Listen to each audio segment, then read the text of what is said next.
The ASPCA has an MOU, what we call a Memorandum of Understanding, with the State Department of Emergency Management. So if there is a disaster in this state, we'll be one of the first animal groups that will be called to support state efforts. We were here in 2015, we were here in 2016, and both of those situations were floods. So what we're trying to do now is to get as many people as we can that will be responsible for rescuing animals in floods trained. So this is what we call our Slackwater Rescue training. We're teaching these folks how to work in floodwater and slackwater situations to help animals during those floods, help during evacuations and recovery efforts.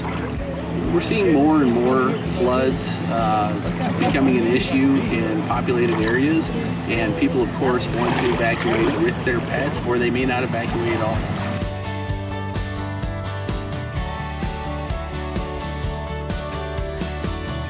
Growing up in Myrtle Beach, South Carolina, with the amount of hurricanes and things also prepared me to know how valuable this kind of training is and how you have to evacuate your animals, and some people sometimes cannot.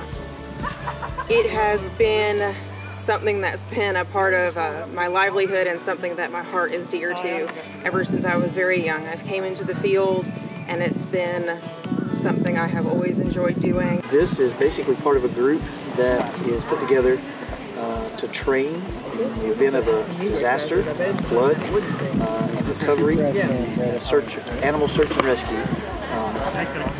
Different groups from the state of South Carolina, from animal control, animal shelters, veterinarians, veterinary technicians, have all come together to learn about water rescue, how to properly handle boats, how to properly restrain animals in flood situations, how to be safe when doing those kind of things, just so that we can prepare in case there is such a natural disaster that happens in South Carolina.